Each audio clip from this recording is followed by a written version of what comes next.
the opportunity to work with the superstar, with our national artist, is already a blessing. And it is an opportunity that I already knew na hindi ko po palalagpasin. Being with her on set was a masterclass for me and was a dream I never thought I would achieve this early in my career. Kaya po, yung makasama si Miss Nora, that's already enough. Yes. Ako po bilang isang aktor, and the love that I have for my craft, and the respect that I have for myself and the industry. Pero dito po sa pelikulang ito na Mananambal, napakatagal na panahon ko pong hinintay ito na maipalabas dahil pinaghirapan po namin lahat ito. At marami pong pinagdaanan ng pelikulang ito. At yung maipalabas po ito at makita, lalo po na ito po ang pagbabalik pelikula ni Miss Nora Aunor, is all that matters. Very excited of course kasi naalala ko nung sinunod namin tong film na to, napakasaya lang, enjoy lang talaga, sayang kasama na itong cast na to and with Direk Adolf, nag-guide niya kami talaga na maayos. And of course, yung makasama yung nag-iisang superstar, yun na talaga yung pinaka bonus nun. Kaya excited na kami na mapanood nyo to soon. Ako, alam ko, lahat kami excited dito dahil bukod sa pelikula namin to, kasama namin ng nag-iisang superstar at na-handle kami ng tama ng aming direktor sa bawat eksena. At ako, proud ako na mapapanood kong sarili ko ulit sa isang pelikula na nagkataon lang din na ngayon lang din kami uli nagkatrabaho ng mga kapatid ko dahil isang pelikula pa. Kaya para sa akin, so napaganda namin to ng gusto.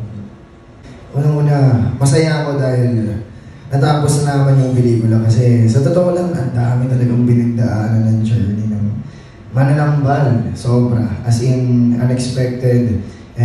Pero, masaya ako kasi naraos namin, natapos namin ng maayos, walang nasaktan, walang napahamak, o kahit na anumang negatibong pangyayari, o wala nangyari dito sa pelikula na to.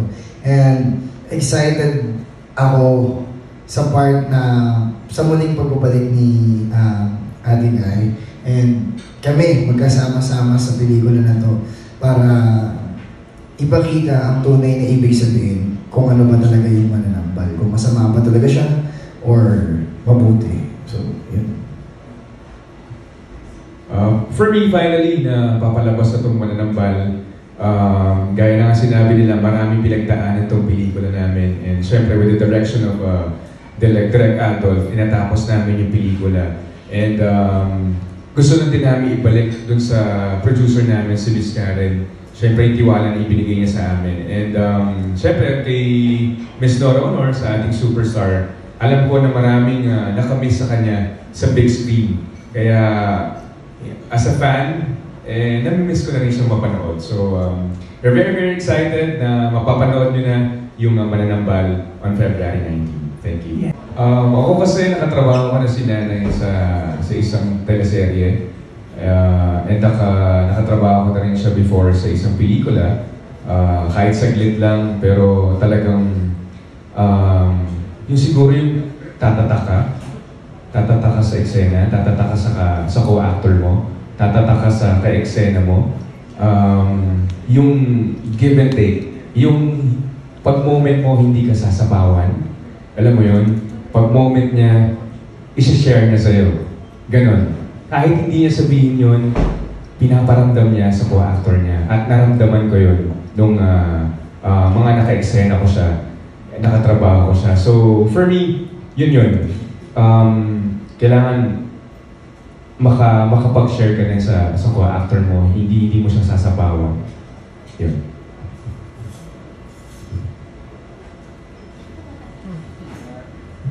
Ako naman, ang natutunan ko kay Miss Nora is yung sobrang relax niya pag nagtatrabaho siya. Parang alam na alam niya yung ginagawa niya.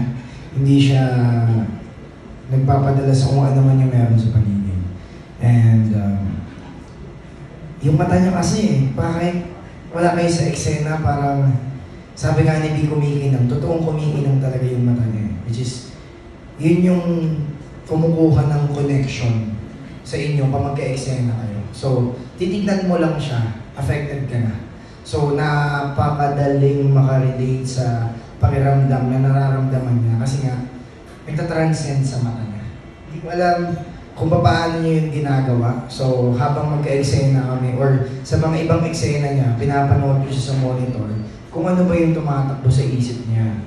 So, hindi ko rin alam kung ano yun, pero sobrang sarap niya panoorin habang nagtatrabaho kasi parang alam na alam niya yung ginagawa niya and parang pa rin siyang bata. Totoo yun, na parang kahit despite sa nangyayari o sa kalagayan niya, ibibigay niya pa rin yung best of best niya para doon sa kailangan niya gawin. So, feeling ko makakatulong yun sa younger generation like us. Parang hindi mo kailangan magpadala sa circumstances na nangyayari.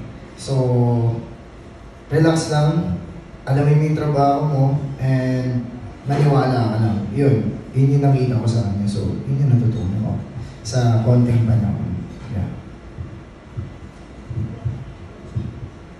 Isang bagay na nagustuhan ko o natuklasan o natutunan dahil kapag si Ate Guy naman ang ka-eksena mo, alam naman natin na sobrang galing niya, hindi mo na kailangang i-effort, i-pressure o pilitin yung pag-arte mo kasi kapag alam mo naman, tingin pa lang ni Miss Nora, buong pagkatao mo, mararamdaman na eh. Kaya hindi mo kailangan kontrahin yun, isuko mo lang, ibigay mo. Kasi pag naramdaman mo, kusa ka na rin aarte. Hindi magiging OA. Makikita naman yun na, ay, nararamdaman niya talaga si Miss Nora. Kasi tama yung reaksyon, yung emosyon na ginagawa niya. At yun yung parang moment na i-cherish mo hanggang pagtanda mo yung ganung pangyayari. Hindi ko yun makakalimutan. At pinagpapasalamat ko rin yun sa ating director, sa aming producer na kami yung napili rito at parang once in a lifetime lang siya. Kaya kailangan kunin mo yung moment. Yun lang. Ako naman po, it was my third time na kasi na maka-work si Nanay Guy. And napaka-interesting ng question kung ano natutunan sa kanya. Doon sa 3 beses na naka-work ko siya, ang hirap kasi talaga ipaliwanag kung paano niya ginagawa yung acting niya. Kasi pag titingnan mo siya, hindi siya gumagalaw, hindi siya malikot, hindi malaki ang acting niya. It's the eyes talaga eh, yung soul, yung purity ni Nanay Guy. And I remember nung humingi ako na advice sa kanya kung paano mate, pero anong advice yung may bibigyan niya sa akin. Sabi niya lang is yung natural lang. Yun lang sinabi niya sa akin. Sabi niya sa akin, huwag kang mag-method and gano'n, huwag mong gawin kung ano-ano. Yung natural lang, kung ano lang yung nasa puso mo, yung soul mo, gano'n. So, sa tingin ko, hanggang ngayon naguguluhan pa rin talaga ako, yun kung paano yun. Magic, sa tingin ko, sinanagay na talaga yun. And doon ka matututo na professionalism na lang niya, the way she treated the whole production, yung cast, lahat na artista, from mababa to hanggang mataas, same si Nanay Guy. Ganun niya itrato kahit na superstar siya. So kaya siya tinawag na superstar. So yun. Bianca, would you like to add, Bianca? Isa pa po. Ako po, the level of kung paano po siya magtiwala sa mga katrabaho niya. Regardless kung ano po ang posisyon. Isa po kasi yun sa mga learnings ko as one of the new generation of actors po dito sa industriya. Kung gaano po kahalaga ang healthy and collaborative working environment. At isa po yun sa mga nakita ko kay Ate Guy. Nakita ko po yung faith na meron siya, yung tiwala na meron siya sa mga katrabaho niya, sa kanyang direktor, especially kay Direk Adolf. Nakita ko kung paano din siya nagtiwala sa akin at ipinagpapasalamat ko po yun. Kung paano din siya nagtiwala kay EA, kay Kelvin, kay Martin at kay Jeric. No matter how much of a veteran she already is, she made us feel that she is with us on set, that she is our co-actor, and we have so much respect for that. It's an honor to experience that.